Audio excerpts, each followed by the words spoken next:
Vamos a estudiar nuevamente el libro de Deuteronomio, capítulo 24. Hemos estado ya en esta sección por un buen tiempo. La semana pasada arrancamos con envión, con impulso, pensamos vamos a avanzar y nos quedamos en la segunda ley que fue muy importante tocarlo y no quería correr, quería tomar el tiempo para explicarlo bien. Pero bueno, la semana pasada leímos un pasaje que al final no lo pudimos estudiar, solo lo leímos, así que hoy vamos a seguir donde dejamos. Estamos en Deuteronomio capítulo 24, estudiando esta sección donde encontramos una serie de leyes que son... Algunas de estas ya se han dado antes en los libros que ya estudiamos, y otras no. Moisés las va a agregar o las va a usar para aclarar la idea de los mandamientos que Dios dio a la nación de Israel. Así que lo que tenemos en esta sección es la forma práctica en la que Dios dirige al pueblo de Israel. ¿Cómo es que sucede esto? ¿De qué manera Dios es el rey de Israel? Porque eso es lo que venimos diciendo. Dios tomó el lugar del rey. Es una teocracia. Pero ¿de qué manera Dios reina sobre Israel? Bueno, Él reina por medio de su palabra.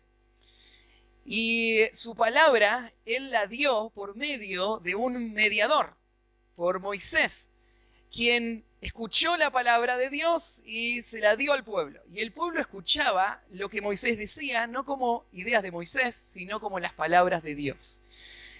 Justo esta semana, cuando tuvimos el turno con el pediatra para el control de Josi, salió una charla con el pediatra. Es un hombre grande, un hombre mayor, judío, de religión y de sangre también, y me contó que estaba leyendo un libro sobre la meditación y lo importante que es el silencio. No me acuerdo el nombre del título del libro, pero le dijimos, ¿y de qué se trata? Y bueno, de lo importante que es estar en silencio. Todo un libro para hablar del silencio. Y yo entonces le dije, bueno, ¿sabes qué? Yo creo que la palabra es más importante que el silencio. Porque el único Dios que existe, el Dios de Abraham, de Isaac y de Jacob, el Dios de la Biblia, es un Dios que habló. Y si Dios habló, entonces no hay nada más importante para el hombre que escuchar la voz de Dios y obedecer lo que Dios dice. Y el tesoro más grande que tenemos nosotros es la palabra de Dios, que dirige nuestra vida. Y lo que estamos estudiando acá es esto puesto en práctica. Un pueblo entero, una nación entera dirigida por la palabra de Dios. Y claro que nosotros no somos el pueblo de Israel, nosotros vivimos en otra época, somos la iglesia de Cristo. Pero esto sigue siendo verdad para nosotros, somos el pueblo de la palabra, dirigidos por Dios como nuestro rey. No de forma física, no lo vemos, no está acá, no está el trono de Dios acá, pero Él dirige su iglesia por medio de su palabra. Y la iglesia escucha su palabra, obedece su palabra y de esa manera honra a este rey y vive llevándole gloria a este rey, que es para lo cual nosotros existimos. Este era el sentido de esta nación también. Ellos iban a reflejar a Dios. Y como iban a reflejar a Dios, Dios les dio normas muy precisas, pautas de cómo ellos tenían que vivir en cada área de su vida para que lleven gloria a Dios. Y vamos a leer de nuevo el pasaje de esta mañana. Vamos a leer desde el versículo 7, hasta el final del capítulo, y vamos a seguir aprendiendo sobre no solo las leyes que Dios dio, sino el Dios que dio esas leyes. Y vamos a tomar de estos pasajes principios que siguen siendo verdad en cuanto a Dios. Vamos a leer el versículo 7 y dice así: cuando fuere hallado alguno que hubiere, versículo 6, ya me estaba salteando. No tomarás en prenda la muela del molino, ni la de abajo, ni la de arriba, porque sería tomar en prenda la vida del hombre. Cuando fuera hallado alguno que hubiere hurtado a uno de sus hermanos, los hijos de Israel, y lo hubiere esclavizado o lo hubiere vendido, morirá el tal ladrón y quitarás el mal de en medio de ti. En cuanto a la plaga de la lepra, ten cuidado de observar diligentemente y hacer según todo lo que os enseñaren los sacerdotes levitas. Según yo les he mandado, así cuidaréis de hacer. Acuérdate de lo que hizo Jehová tu Dios a María en el camino después de que saliste de Egipto. Cuando entregares a tu prójimo alguna cosa prestada, no entrarás en su casa para tomarle prenda. Te quedarás afuera, y el hombre a quien prestares te sacarás la prenda. Y si el hombre fuere pobre, no te acostarás reteniendo aún su prenda. Sin falta le devolverás la prenda cuando el sol se ponga, para que pueda dormir en su ropa y te bendiga, y te será justicia delante de Jehová tu Dios. No oprimirás al jornalero pobre y menesteroso, ya sea de tus hermanos o de los extranjeros que habitaren en tu tierra dentro de tus ciudades. En su día le darás su jornal, y no se pondrá el sol sin dárselo, pues es pobre, y con él sustenta su vida, para que no clame contra ti a Jehová y sea en ti pecado. Los padres no morirán por los hijos, ni los hijos por los padres. Cada uno morirá por su pecado. No torcerás el derecho del extranjero, ni del huérfano, ni tomarás en prenda la ropa de la viuda, sino que te acordarás que fuiste siervo en Egipto, y que de allí te rescató Jehová tu Dios. Por tanto, yo te mando que hagas esto. Cuando ciegues tu mies en tu campo, y olvides alguna gavilla en el campo, no volverás para recogerla. Será para el extranjero, para el huérfano y para la viuda, para que te bendiga Jehová tu Dios en toda obra de tus manos. Cuando sacudas tus olivos, no recorrerás las ramas que hayas dejado tras de ti. Serán para el extranjero, para el huérfano y para la viuda. Cuando vendimies tu viña, no rebuscarás tras de ti. Será para el extranjero, para el huérfano y para la viuda. Y acuérdate que fuiste siervo en tierra de Egipto, por tanto, yo te mando que hagas esto. La semana pasada vimos las primeras dos leyes que aparecen en este capítulo, pero ya venimos avanzando por todas estas leyes.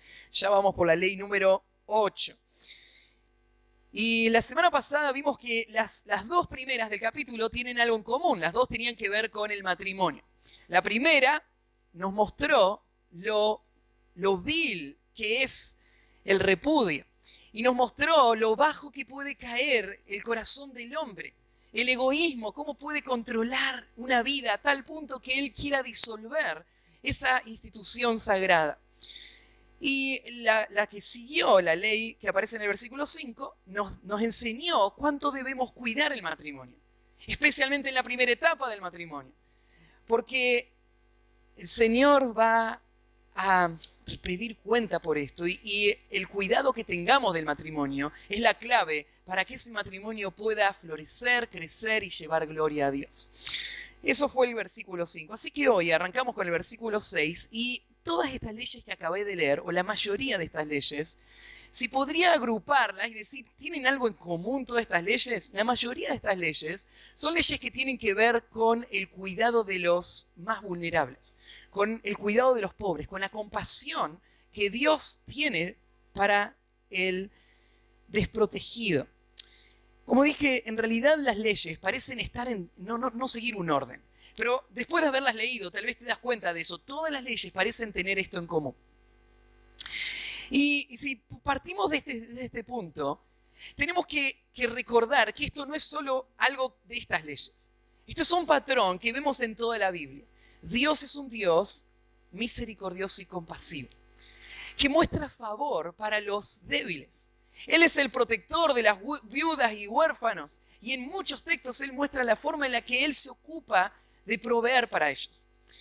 Pero tal vez de toda la Biblia, la evidencia más clara que tenemos de lo que Dios piensa de los pobres está en el Nuevo Testamento, en un texto en Santiago. Le voy a pedir que me acompañen ahí. Santiago, dejen un dedito en Deuteronomio y vayan a Santiago capítulo 2.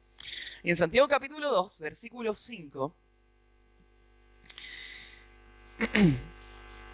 Santiago está confrontando a los creyentes con una actitud pecaminosa, que es la actitud del favoritismo. Santiago capítulo 2, versículo 5. Es la actitud de hacer acepción de persona, de mirar a la persona por cómo se viste, cómo se ve externamente y darle un valor a la persona por lo que veo desde afuera. Esto es un grave pecado, pero es algo sumamente común. Como creyentes enfrentamos esto todo el tiempo y luchamos para no caer en eso, para no mirar con desprecio y con menosprecio a la persona que tiene mal olor y no querer impresionar y sentirme, ¿no es cierto?, que quiero ganar el favor de la persona que está en una posición elevada. Santiago dice, cuando hacemos esto, estamos mostrando lo poco que entendemos de cómo funciona este mundo.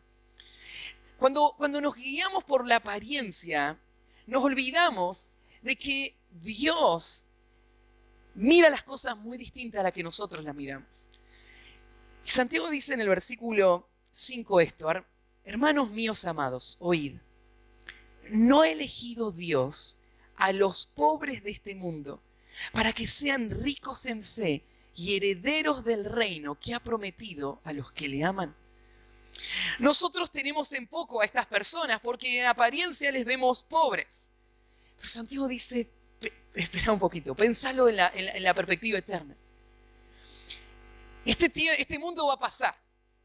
Pero cuando todo este mundo pase y se establezca el reino eterno, en ese reino, los que van a reinar, las personas que van a heredar todas estas cosas, son las personas que en esta vida parecen los menos favorecidos. ¿Por qué está diciendo esto Santiago? Bueno, dice Santiago esto porque esto ha sido la norma de la historia de la iglesia. Cuando vos mirás la historia de la iglesia, no hay mucha gente rica dentro de las iglesias. Y esto no es algo que desprestigia a la iglesia. La iglesia no tiene que ser menospreciada porque está compuesta por estas personas, porque Santiago dice todo lo opuesto. Cuando vos ves la iglesia compuesta por gente pobre, lo que eso te muestra es la grandeza de la gracia de Dios. Dios quiso sacar a relucir al mundo entero que su favor, que la salvación, que los tesoros eternos, Él no los da por lo que la persona es. Entonces Dios se ocupó de elegir a los más miserables, los más necios, los más débiles. Y por eso vos estás acá. Y yo estoy acá. Porque Dios te eligió así. Eso te humilla bastante, ¿no? Porque si en alguna forma vos pensás que vos estás en Cristo porque tenés algo que los demás no tienen, Dios te humilla con este pensamiento. Mira, si Dios hubiese elegido en base a la apariencia, vos no hubieses estado en la lista. Por la sabiduría, por el poder, por la riqueza, vos no hubieses estado acá. ¿Sabés por qué estás acá? Porque Dios pensó que vos eras suficientemente débil, suficientemente pobre, suficientemente necio como para mostrar su poder en tu debilidad y ser glorificado en tu salvación. Por eso la norma de las iglesias es que en las iglesias hay gente pobre. Y Santiago dice, ¿saben por qué es eso? Porque Dios los eligió. Dios quiso mostrar en ellos su gracia y su poder. Elegirlos para que sean ricos en fe y herederos del reino que Él ha prometido a los que le aman. Y acá viene lo impensable. Aunque Dios eligió a los pobres, dice así, pero vosotros habéis afrentado al pobre. Ustedes, siendo de que Dios los ha elegido para salvación, ustedes los menosprecian. Y ustedes se aprovechan de ellos. Ustedes los desplazan. Y ustedes los marginan y los lastiman con su actitud, con sus palabras, con su trato hacia ellos. Ustedes los afrentan. Piénsenlo bien. ¿No os oprimen los ricos? ¿No son ellos mismos los que os arrastran a los tribunales? ¿No blasfeman ellos el buen nombre que fue invocado sobre vosotros? Ustedes tienen en alta estima la riqueza, ¿no? Pero no son los ricos los que blasfeman el nombre del Señor. Los que son se levantan como sus enemigos. ¿No debería la iglesia amar a los pobres, servir a los pobres, cuidar de los pobres? Porque el Señor los eligió para que sean ricos en fe. Claro que sí. Santiago dice esto. Y junto con esto podemos abarcar todo lo demás. Dios, en su sabiduría, Él quiso crear al pobre y al rico. Porque esto es obra de Dios. Dios es el que distribuye las riquezas, ¿no? Él creó al pobre y al rico. Y no solamente creó al pobre y al rico, después eligió al pobre para ser el que recibiera los tesoros de su gracia. Y puso la atención de toda la creación sobre ellos para que vean en ellos la gracia. Así que, ¿cómo tenemos que tratar al pobre? Tal como Dios lo trata. Tal como refleja el Evangelio. Así debemos tratar al pobre. Por eso es que la ley del Antiguo Testamento nos enseña cómo tratar al pobre. Y da pautas muy precisas. Especialmente al pueblo de Israel. Le va a decir lo que pueden hacer y lo que no pueden hacer con el pobre. No sea que ellos deshonren a Dios. Y la avaricia de su corazón les lleve a deshonrar a Dios con el trato que ellos le dan a estas personas vulnerables. Así que esto es lo que tenemos en esta sección. Son leyes particulares, precisas, de cómo tratar a personas vulnerables, personas que están en la pobreza.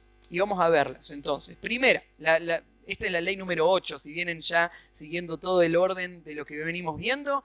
La ley número 8 dice así: no quites al pobre su medio de vida. Esta sería la ley que aparece en el versículo 6. No quites al pobre su medio de vida. Y dice así el versículo 6. No tomarás en prenda. Y acá la idea de tomar en prenda es tomar como una garantía de pago. Tomar como un anticipo. Tomar como un derecho de lo que el pobre me debe. La idea es que esta persona llegó a un estado tal de pobreza que no tiene nada más que empeñar. Él está a la merced, ¿no es cierto?, de las circunstancias y él perdió todo, no tiene que comer. Y acá hay una persona que le ofrece ayuda. Pero cuando alguien no tiene nada y no tiene que comer, este es un momento donde es muy vulnerable. Y esa ayuda, ¿cuánto va a costar? Esta ayuda va a costar todo lo que pueda sacarle a esta persona. Así que la avaricia podría hacer que esta persona que preste, pero no para ayudar, sino para ayudarse a sí mismo. Cuando una persona presta, no para ayudar, sino para ayudarse a sí mismo, esto es algo que Dios condena.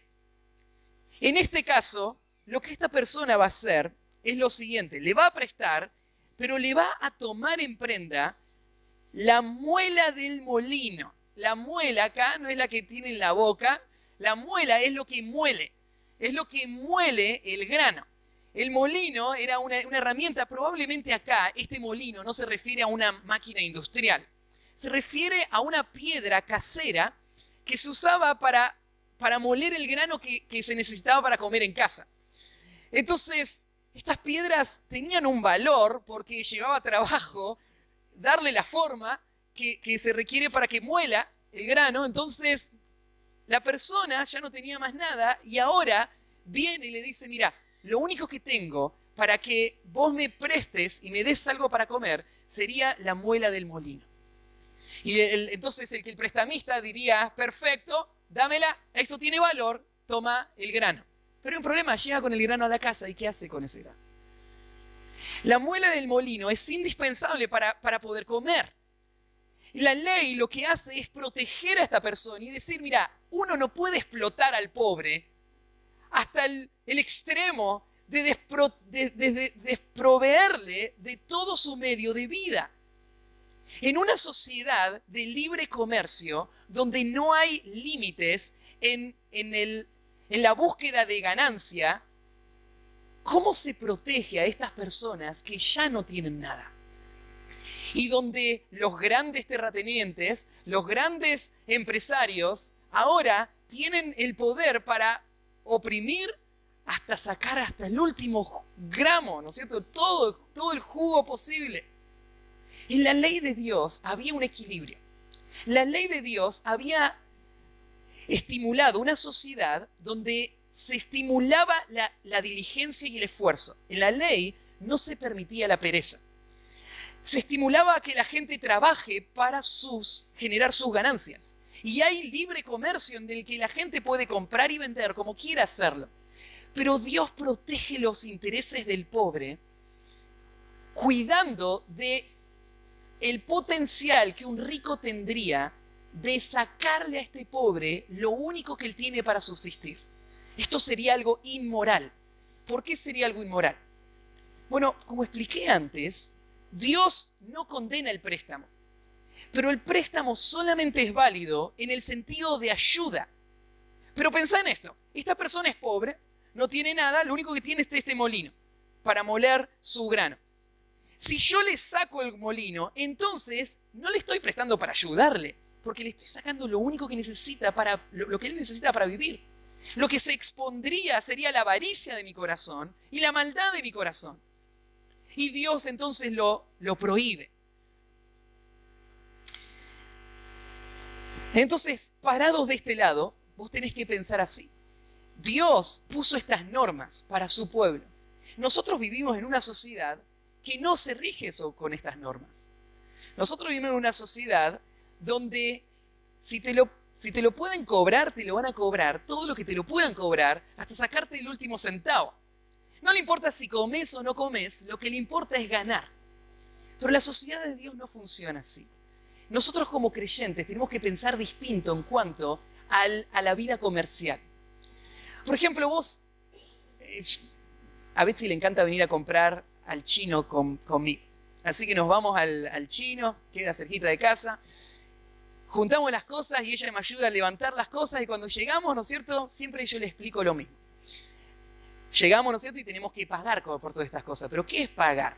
Bueno, es fácil, mira, todas estas cosas son de Yan, se llama el chino. Todas estas cosas son de Yan. Así que Yan nos va a dar todas estas cosas. Nosotros estamos contentos que Él nos las dé. Nos van a servir para poder comer y para poder disfrutarlas juntos.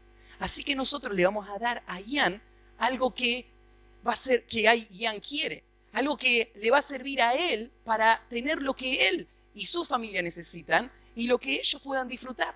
Así que Él nos da todas estas cosas y nosotros le damos el dinero. Nosotros le damos gracias a Yan porque Yan nos ayudó y nosotros lo ayudamos a Yan con ese dinero para poder hacer lo que su familia necesita. La vida comercial de un creyente se basa en la generosidad, no se basa en la avaricia.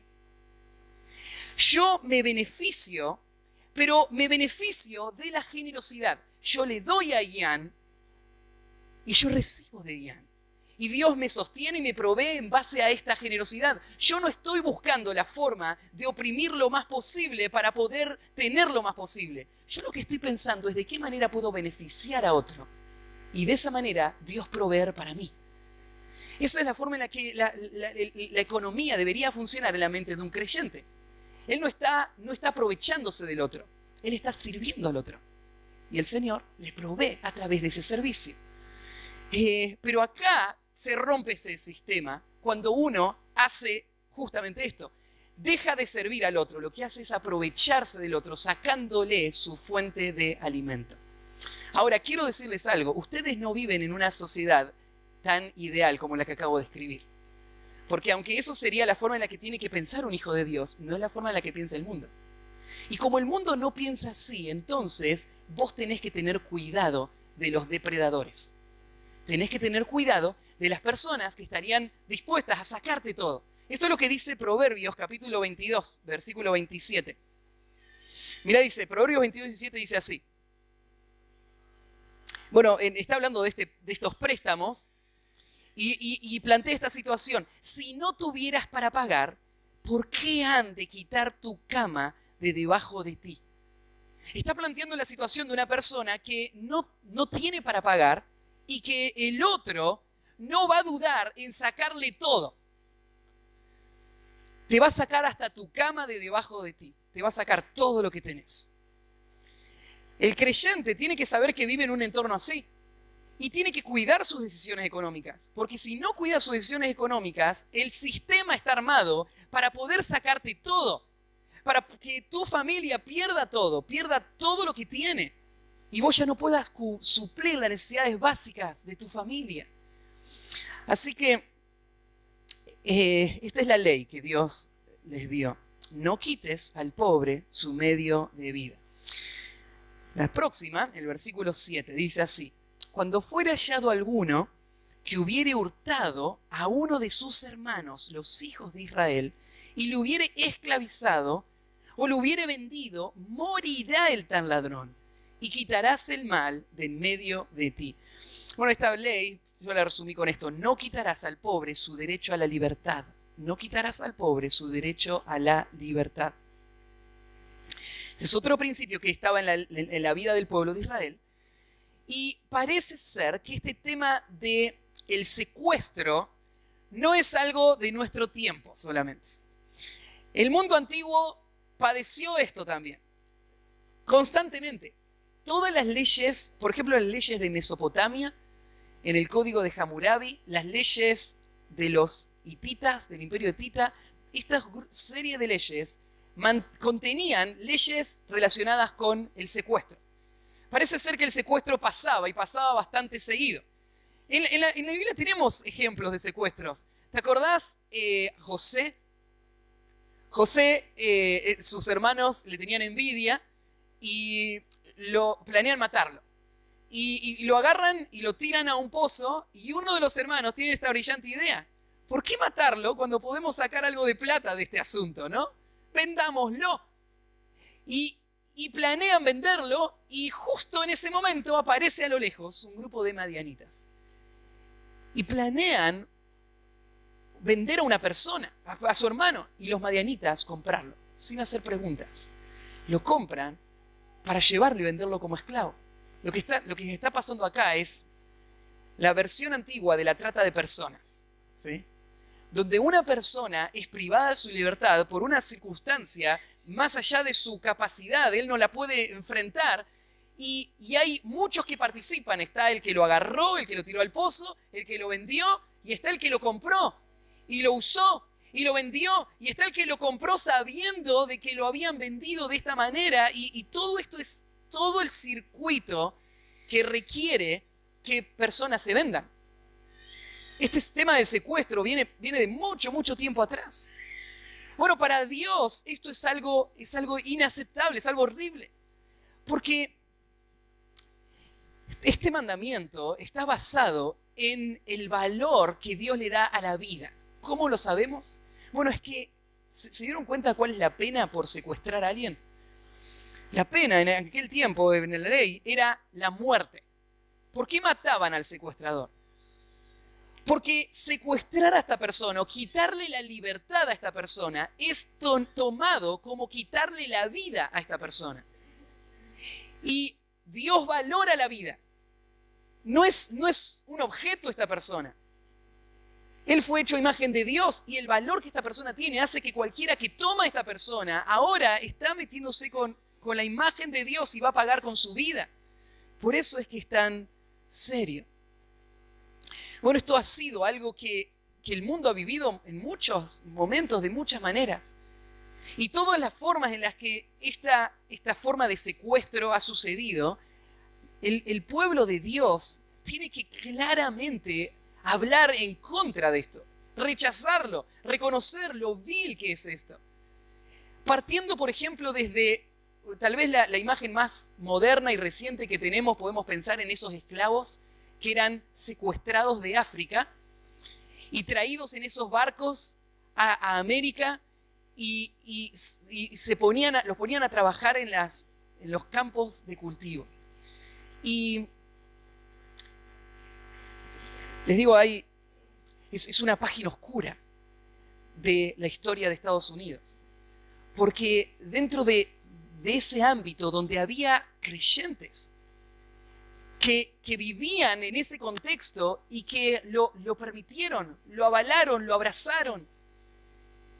Denominaciones enteras, pienso en la Convención Bautista del Sur, que fue una denominación de muy buenas bases teológicas, pero que en el tiempo donde se estaba definiendo esto, era la convención que avalaba la esclavitud.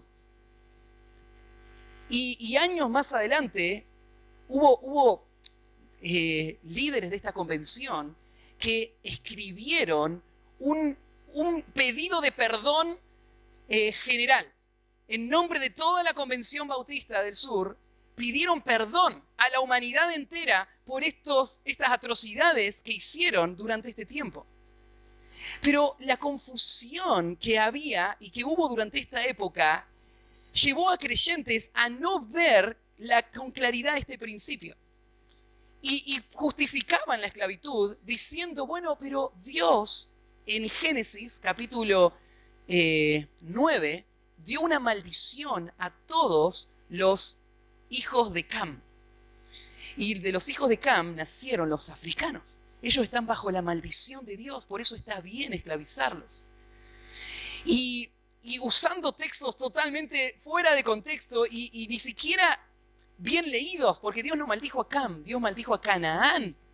Dios no maldijo a los africanos, Dios maldijo a los cananeos, que es otra cosa totalmente distinta. Pero en medio de toda esa confusión justificaban algo injustificable. Este es un texto muy claro que muestra la perversidad de esa acción. Ahora la pregunta es esta. ¿Podría pasar que lo que creyentes en esa época no veían, nos podría pasar a nosotros que en nuestra época nosotros no veamos las formas en las que este mandamiento se está rompiendo, las aberraciones que están pasando en nuestro círculo, y justifiquemos ciertas cosas y no les demos la trascendencia o la gravedad que tienen ciertas cosas? Porque ser un esclavo no es solamente ser llevado a otro país en un barco y metido a trabajar en un campo de cultivo. Ser un esclavo es cualquier forma en la que una persona es forzada a trabajar contra su voluntad, sin paga o con una paga injusta y sin la posibilidad de salir de esa situación. Cuando eso se da, lo que tenés ahí es esclavitud. No piensen que sus patrones son esclavos. No, se están mirando entre ustedes. Yo soy esclavo, entonces dice, no puedo salir porque no puedo comer de otra manera, ¿no? Todos trabajamos y ganamos nuestros recursos, la mayoría bajo otro patrón. Pero un esclavo es una persona que está en una situación por la fuerza de la cual no puede salir, donde no es justo ese trato en el que esa persona está. Y hoy se dan muchas formas de esclavitud. Se dan formas de esclavitud, por ejemplo, sobre camino de cintura, donde tenés esas mujeres y un auto alrededor controlando lo que esas mujeres hacen. Es una forma de esclavitud, donde por medio del miedo, de la intimidación o de la manipulación se controla a personas. Eso es aberrante. Eso es un hecho digno de muerte. Están tratando con vidas como si fuesen objetos. Hay muchas formas en las que sucede en nuestro contexto, ¿no es cierto?, en donde vemos el tema del secuestro y lo entendemos porque lo hemos vivido de cerca. Bueno, esto es lo que está condenando este texto. Esta es la forma en la que el cristiano tiene que pensar sobre todo esto. Cada persona que fue hecha imagen de Dios tiene el derecho a vivir en autonomía, en libertad, para poder llevar gloria a Dios con sus decisiones libres. Y cuando esa libertad es quitada, aunque sea un pobre, la persona a quien se le está quitando esa libertad, eso es aborrecible de parte de Dios, ¿sí? Entonces no quites al pobre su derecho a la libertad. Tercero, o el próximo, número 10 en realidad, vamos. Obedece las instrucciones de tus líderes espirituales. Bueno, esta ley parece no encajar con todo este tema de los pobres. Y la verdad es que no tiene que encajar, porque yo les dije, estas leyes no están en orden. Están todas mezcladas, entonces la mayoría tienen que ver con los pobres, pero esta no tiene que ver con los pobres. Esta ley explica otro punto, que es, en el versículo 8 dice así: en cuanto a la plaga de la lepra. ¿Qué es esto de la plaga de la lepra? ¿Se acuerdan que ya pasamos en Levítico por el estudio de la lepra? Para Dios, la lepra no es la única enfermedad, no es la más seria de todas las enfermedades. Hay muchas enfermedades. Pero la lepra, Dios la tomó como una imagen de algo que va mucho más allá de la lepra. Dios lo tomó como la imagen de lo que el pecado causa en una persona. Así como la lepra es una enfermedad que lo que se ve a simple vista no es lo que realmente preocupa. Porque la lepra puede pasar desapercibida. Por ejemplo, la lepra podría manchar ciertas marcas adentro del cuero cabelludo donde nadie podría ver. Uno puede ser leproso y nadie verlo porque también está vestido, está cubierto. Pero la lepra, aunque se manifiesta, a veces se manifiesta superficialmente, la lepra es una enfermedad que es mucho más profunda. No es una enfermedad de la piel. Es una enfermedad que se manifiesta en la piel. Pero en esa manifestación va avanzando, haciendo que todos los miembros pierdan la sensibilidad y termina llevando a la muerte. Esta imagen, la Biblia la toma, y en muchos textos fuera de Levítico se toma esta imagen de lo que es el pecado en la vida del hombre. Pero para el pueblo de Israel, la lepra era una de las formas en las que Dios mostraba cuánto necesitaban de su gracia. ¿Por qué? Bueno, porque un leproso en el pueblo de Israel no podía participar de la vida de oración. No podía ir al templo, no podía llevar sacrificios. Un leproso no podía ni siquiera vivir adentro del campamento. Tenía que ser puesto fuera del campamento. Y si vos eras un leproso, no había cura para esa enfermedad. Nadie te podía curar, ni siquiera el sacerdote. Pero los sacerdotes eran las personas que iban a evaluar si vos tenías la enfermedad, iban a tomar la decisión si vos tenías que salir del campamento, y si en algún momento vos te curabas, el sacerdote era el que tenía que evaluarlo y darte la aprobación. Y si te daba la aprobación, vos entrabas a la vida del pueblo de Israel. Pero en este pasaje lo que se está sacando a luz es el lugar crítico que tienen estos sacerdotes. Estos sacerdotes tienen un lugar muy importante, porque ellos van a decidir si vos vas a estar en el pueblo o no. Si vos vas a poder dormir con tu esposo y tu familia, o vas a tener que dormir en el campo, aislado de todos.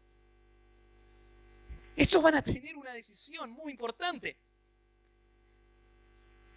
Ahora, el pasaje muestra un par de principios muy claros. Mira, dice: en cuanto a la plaga de la lepra, ten cuidado de observar diligentemente y hacer según todo lo que os enseñen los sacerdotes levitas. El principio acá es que la persona no es la que se asesora a sí misma. No es la persona la que va a decir estoy bien o estoy mal. La persona tenía que cuidar de una sola cosa: hacer todo lo que el sacerdote le diga. Él era el que iba a evaluar y decidir qué es lo que iba a pasar con esta persona. Ahora, ponerte en las manos de este hombre no era algo fácil, porque la decisión era una decisión muy drástica. Si este hombre decía que vos tenías lepra, vos tenías que salir del campamento. Y no ibas a ser aceptado dentro de todo este pueblo. Entonces, era algo muy importante, y por eso Dios afirma el rol del sacerdote y le dice: fíjense de hacer todo lo que ellos dicen. ¿Por qué todo lo que dice el sacerdote? ¿Quién es el sacerdote? El sacerdote, ¿quién le dio tal autoridad? Él es un hombre igual que yo. ¿Por qué él tiene que decidir si me quedo adentro o me voy afuera? Y lo explica después. Porque él lo va a hacer según yo le he mandado. Así cuidaréis de hacer. El principio funciona así. Dios le dio las órdenes a los sacerdotes y los sacerdotes la aplican en la vida del pueblo. Entonces el pueblo entiende de que el sacerdote solo es un representante de la palabra de Dios. Así que el pueblo tiene la palabra de Dios también y puede leer en la palabra de Dios las mismas pautas que el sacerdote está usando. Y el pueblo puede saber si el sacerdote le está hablando en nombre de Dios o no. Pero el sacerdote que está hablando en nombre de Dios, él es la autoridad ahora. Entonces la persona se sujeta a este sacerdote levita que está dirigiendo en esta función. Esto es un principio importante que Dios estableció en el pueblo de Israel. El pueblo no es dirigido directamente por Dios. Es dirigido por Dios por medio de su palabra, que es administrada por medio de los sacerdotes, que son los que están ordenando y guiando al pueblo. En el versículo 9 hay una advertencia y dice, acuérdate de lo que hizo Jehová tu Dios a María en el camino después que saliste de Egipto. Entonces, acá le hace acordar Moisés por qué es importante acercarse al sacerdote y escuchar al sacerdote. Y le dice, acordate de María. ¿Qué es lo que pasó con María? ¿Se acuerdan?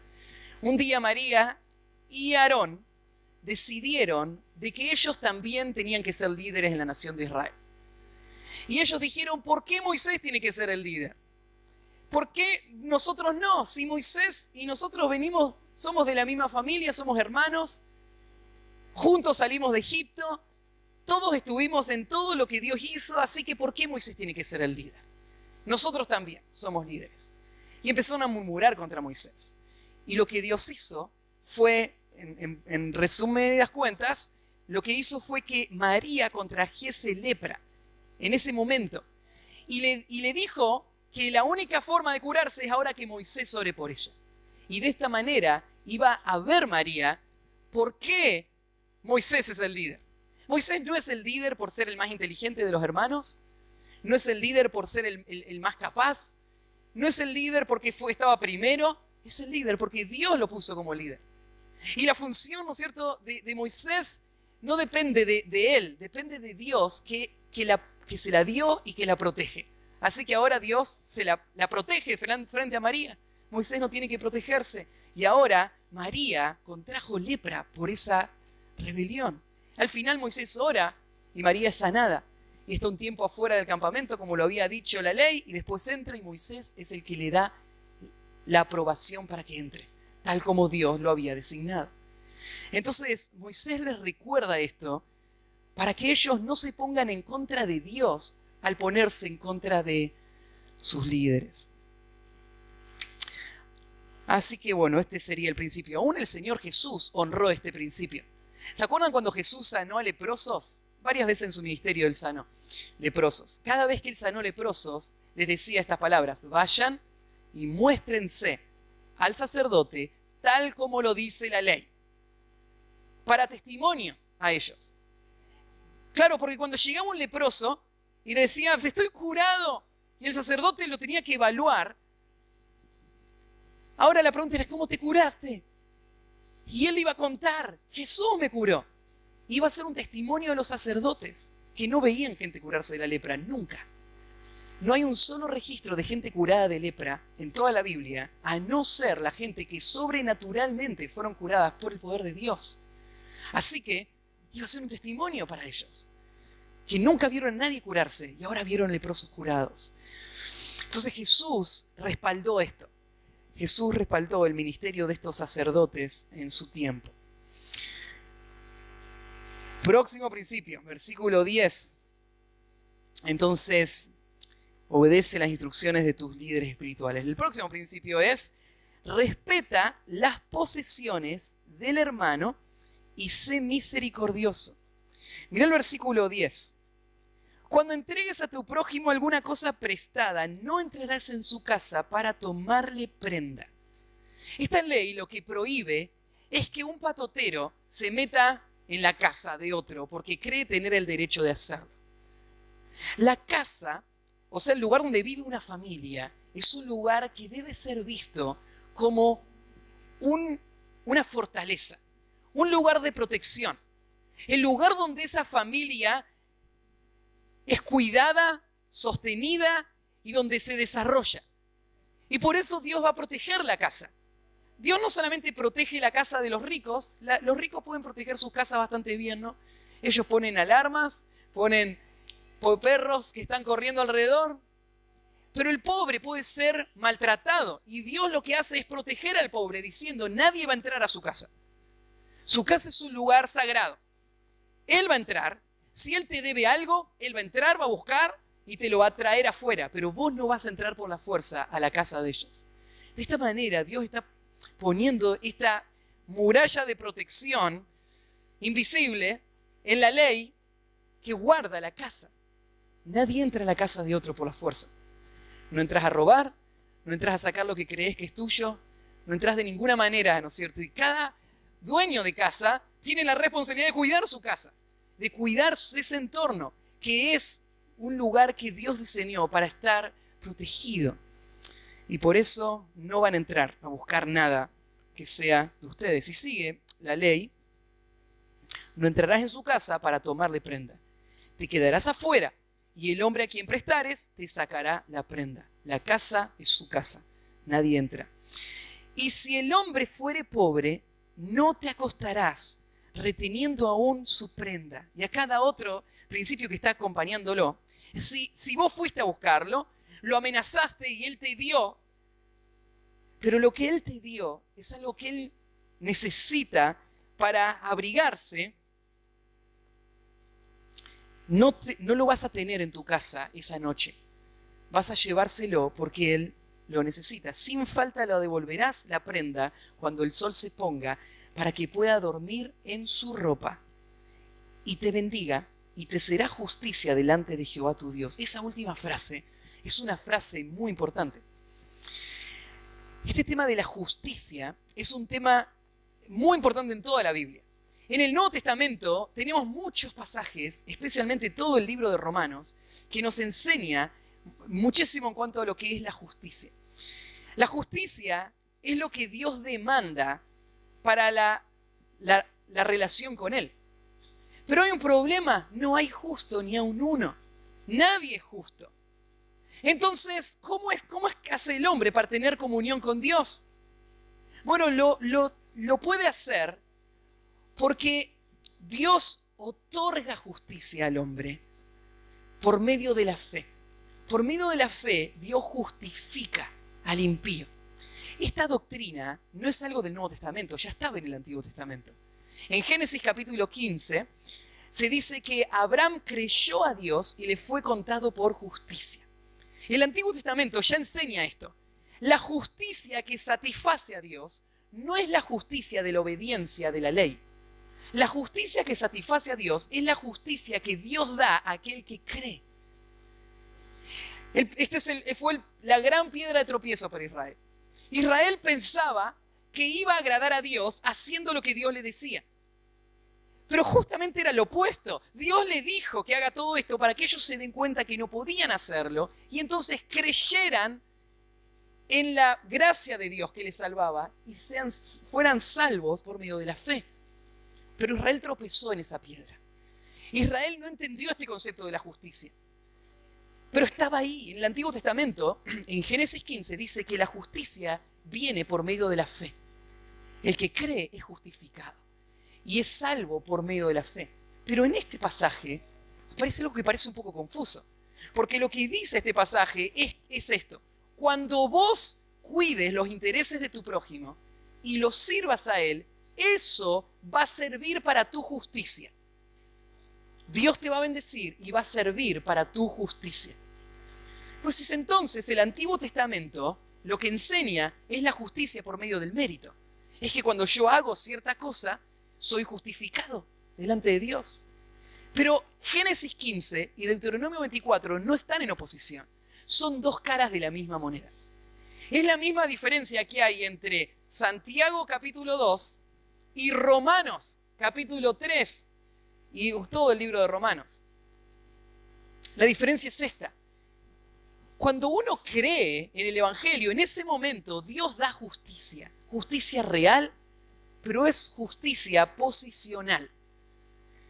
Pero a partir de ahí, el creyente tiene que manifestar esa justicia con los hechos.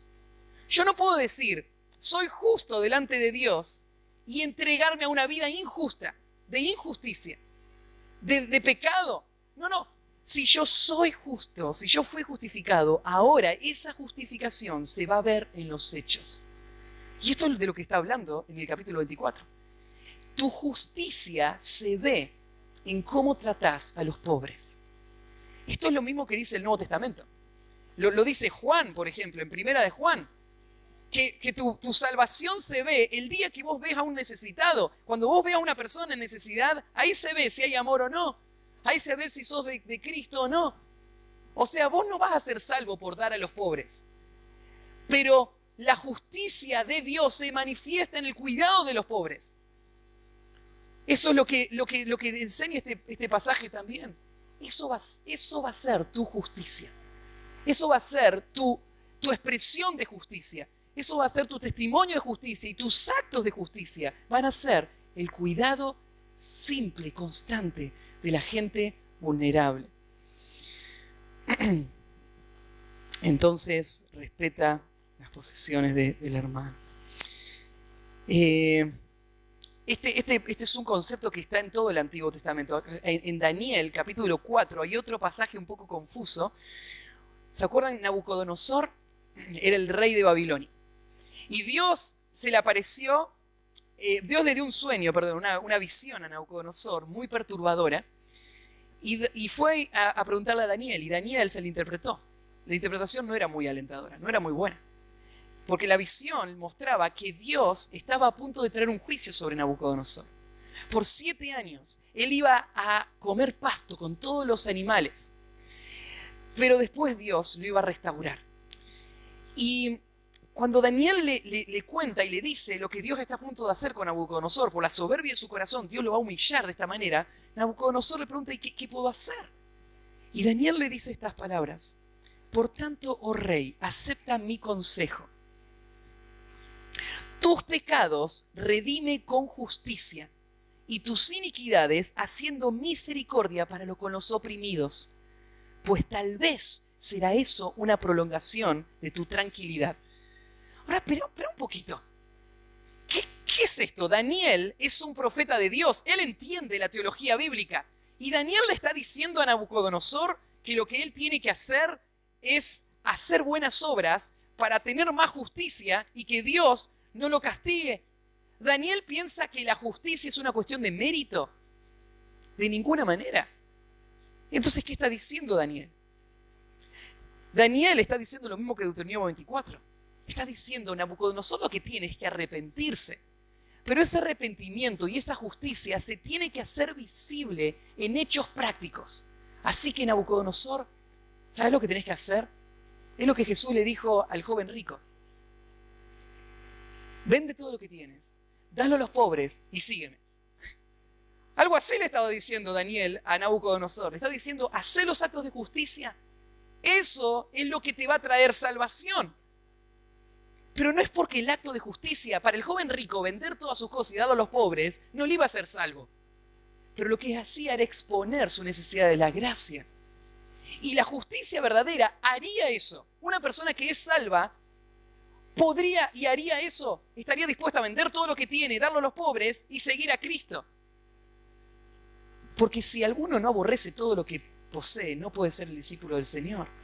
Entonces la verdadera justicia se muestra en actos prácticos. Esta es la teología consistente del Antiguo y del Nuevo Testamento. Por eso termina este pasaje de esta manera. Te será justicia delante de Jehová tu Dios si haces esto. Si haces esto, esto va a ser tu justicia. Versículo 14 tenemos el próximo principio y es: no oprimas al pobre explotándole para tus intereses. No oprimas al pobre explotándole para tus intereses. Y dice así: no oprimirás al jornalero pobre y menesteroso, ya sea de tus hermanos o del extranjero que habita en tu tierra, dentro de tus ciudades.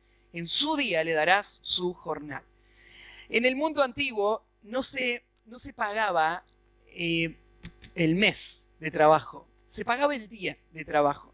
La gente que trabajaba para otro, cada día recibía su dinero. Y la costumbre, la forma de la vida de aquel tiempo era esta.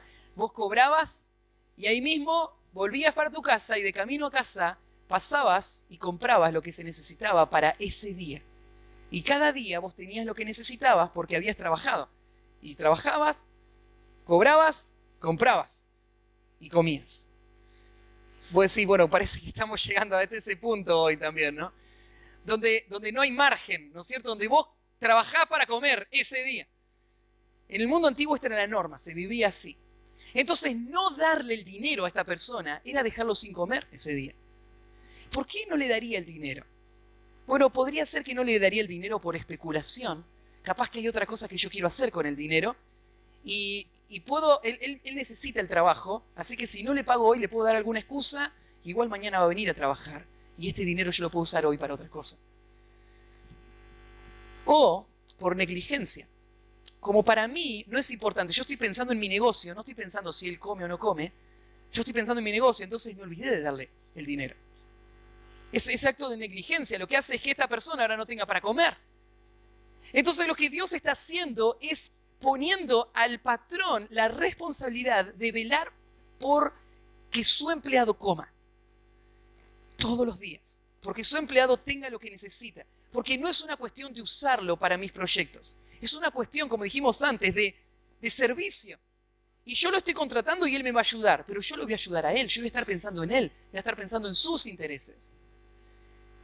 Hoy en día, claro, una persona que no ama a Dios, no piensa en los intereses del empleado. Está buscando la forma, ¿no es cierto?, de aprovecharse de las circunstancias. Y genera toda clase de excusas y mentiras y formas de manipulación para poder presionar y lograr lo que él tiene como objetivo. Pero en el pueblo de Dios no es así. El pueblo de Dios, lo que está pensando el patrón es en su empleado. Está pensando en lo que él necesita y en lo que él tiene para comer cada día. Y por eso no lo vas a oprimir explotándole para tus intereses. En el libro de Job, cuando Job habla de su vida, ¿no es cierto? Y la forma en la que él se conduce, él usa estas expresiones. Mira, Job 31:13 dice así: si hubiere tenido en poco el derecho de mi siervo y de mi sierva, cuando ellos contendían conmigo, ¿qué haría yo cuando Dios se levantase? Y cuando él preguntara, ¿qué le respondería yo? El que en el vientre me hizo a mí, ¿no lo hizo a él? ¿Y no nos dispuso uno mismo en la matriz? Job 31:13 al 15. Job dice esto: mira, yo tengo siervos, pero un día voy a rendir cuenta a Dios por cómo traté a mis siervos. Y cuando Dios me pida cuenta, ¿qué le voy a decir? Si yo lo oprimí, ¿qué explicación, qué excusa le voy a dar? Y Job piensa algo más: ¿no soy yo igual que él? Si yo estoy en otra posición, ¿no fue solamente por la gracia de Dios? Tal como yo salí de la matriz, él salió de la matriz. Y ahora tenemos una vida muy distinta, pero no tenemos un valor distinto para con Dios. Y por eso Dios me va a pedir cuenta de cómo trato a mi empleado. Bueno, próximo principio. En el versículo 16 dice: los padres no morirán por los hijos, ni los hijos por los padres. Cada uno morirá por su pecado. De nuevo, esta ley no tiene que ver con el pobre, tiene que ver con otro principio. Le puse yo como título: no castigarás al justo junto al inocente. No castigarás al justo junto... está mal redactado. junto con el impío. Junto al impío, no al inocente. ¿Sí? La última palabra sería impío, no inocente. No castigarás al justo junto con el impío o con el injusto. Pueden poner. Perdón, hubo un error ahí. Este pasaje es un tanto interesante porque nosotros vivimos en un mundo que no parece respaldar esta verdad. Dios lo que está diciendo acá es que su sentido de justicia, el sentido de justicia de Dios, dice que el inocente no tiene que pagar por el culpable. Cada uno paga por sus propios pecados. Por eso esta ley fue dada para que los oficiales, los jueces en Israel, tuvieran este principio y no rompieran la justicia, dando el mismo pago al que no lo merecía. Entonces tenían que pensar en cada individuo como un individuo. No tenían que tomar a un grupo, sino que tenían que pensar en cada persona. Ahora, en el mundo en el que vivimos, las cosas que uno hace afectan a otros, ¿no? Pensá, viene un padre manejando borracho, con toda su familia arriba del auto. Y por negligente, él choca y mueren todos. Y uno dice, pero eso es injusto, ¿ves? Dios hizo que muera el inocente con el culpable. En el mismo accidente murió el borracho y murió el hijo del borracho. ¿Y dónde está la justicia de Dios? No dice este texto que cada uno va a morir por su pecado, porque este murió por el pecado de otro. Es que este texto no está hablando de las consecuencias del pecado. Está hablando del juicio sobre el pecado. Y pensarlo así, en este mundo, cada pecado que hacemos afecta a otra persona. Nuestros pecados nunca se hacen en el aislamiento. Siempre afectan a otros. Y eso es parte de la realidad en la que vivimos. En este mundo todos somos afectados. Entonces este niño, por ejemplo, creció en un hogar disfuncional. Creció como un huérfano. Creció por ejemplo, en un hogar con un matrimonio de homosexuales, donde el pecado fue la norma y donde él fue influenciado bajo esta norma. Él fue adoctrinado con estos pensamientos. Y uno piensa, ahora esta persona está afectada por todo lo que vivió. Sin duda está afectada por todo lo que vivió. Pero Dios dice esto. Los pecados por los que Dios va a juzgar a esta persona no son los pecados de sus padres. Son los pecados de esta persona misma. Dios va a ser responsable a esta persona por sus pecados. Ahora, los pecados de sus padres sin duda están afectando a esta persona. Pero los pecados de sus padres no son una razón para que él pueda vivir siguiendo esos pecados como teniendo un justificativo. Él no tiene justificativo porque si él peca de la misma manera que sus padres, él va a ser juzgado de la misma manera que sus padres. Si él no peca en la misma manera que sus padres, él no va a ser juzgado. Así que este tema es un tema que está bastante enredado, pero lo entendemos así. No podemos evitar las consecuencias que todos llevamos del pecado de otro. Pero esas consecuencias no justifican nuestros propios pecados. Y nosotros vamos a ser responsables delante de Dios por nuestros pecados. Nadie va a ir al infierno por los pecados de otro. Cada persona va a ir al infierno por sus propios pecados y va a ser condenado por sus propios pecados. Y en esta vida, por Dios, de esa manera. Así que los jueces de Israel tenían que evaluar así. No tenían que ver al colectivo, tenían que ver al individual. Cada persona iba a ser juzgada de acuerdo a sus propios pecados. Bueno, el último principio, anteúltimo, faltan dos, el versículo 17. No, es el último principio. Versículo 17 es: protegerás a los más vulnerables. Y el último principio dice así: no torcerás el derecho del extranjero, ni del huérfano, ni tomarás en prenda la ropa de la viuda, sino que te acordarás que fuiste siervo en Egipto y que de allí te rescató Jehová tu Dios. Por tanto, yo te mando que hagas esto. Hay tres grupos de personas que aparecen acá, aparecen de nuevo en la próxima sección y aparecen muchas veces en la ley. Estos tres grupos de personas parecen ser la forma en la que Dios tiene para hablar de todos los vulnerables y personas que están expuestas. Habla de huérfanos, esta es la persona sin la protección del padre, viuda y extranjero. Algo que tienen en común estas tres personas es que en la economía de Israel, ninguna de estas tres personas tenían tierras que administraban. Ni el huérfano, ni la viuda, ni el extranjero. Al no tener tierras, no tenían cómo producir recursos.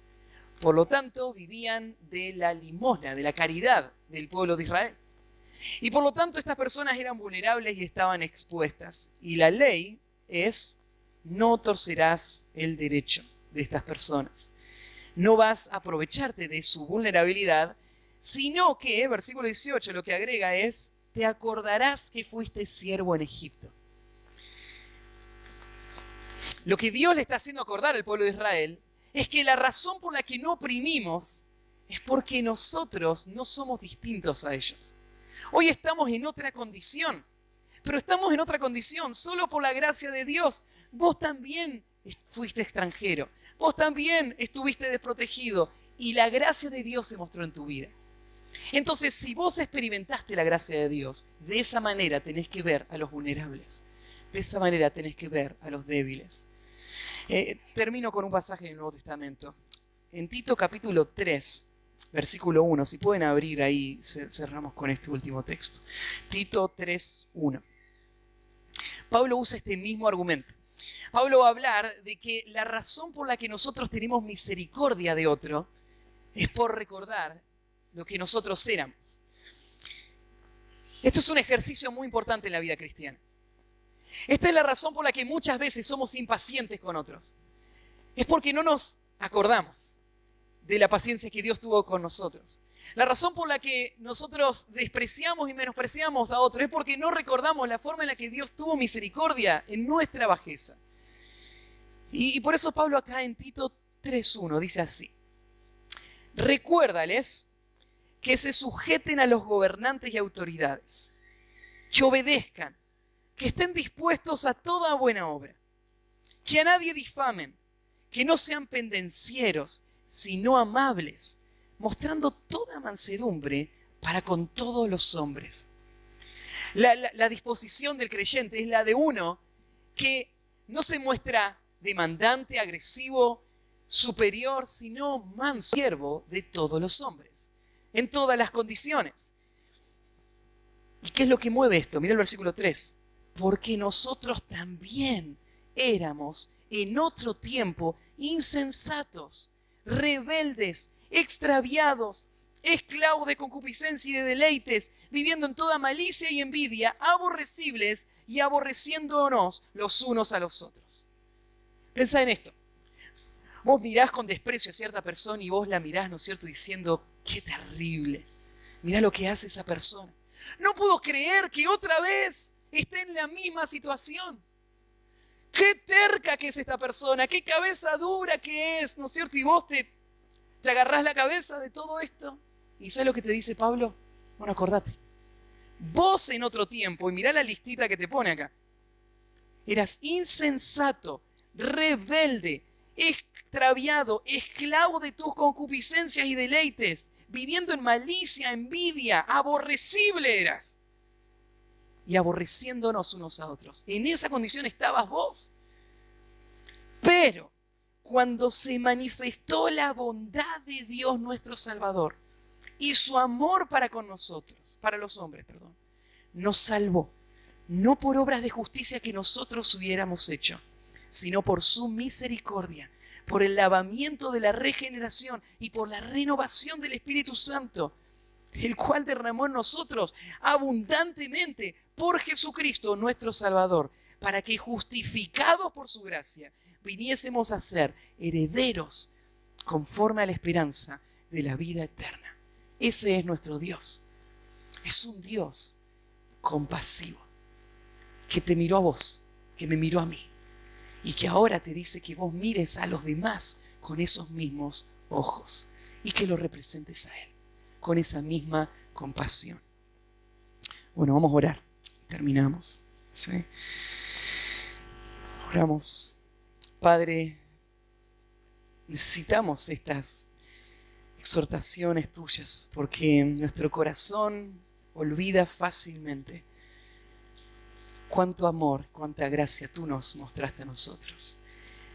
Y empieza a crear una ilusión de creernos superiores, de vernos a nosotros mismos más dignos, más capaces, más buenos, más refinados. Y nos olvidamos de dónde tú nos sacaste.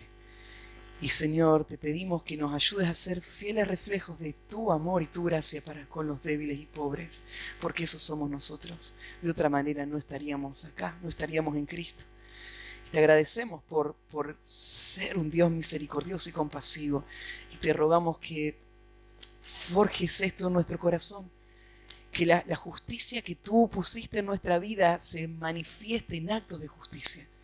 En la que se pueda ver a Cristo cada día en nuestra vida, en nuestro actuar, nuestro servicio a otros. Te encomendamos todo esto a ti. En el nombre de Cristo Jesús. Amén.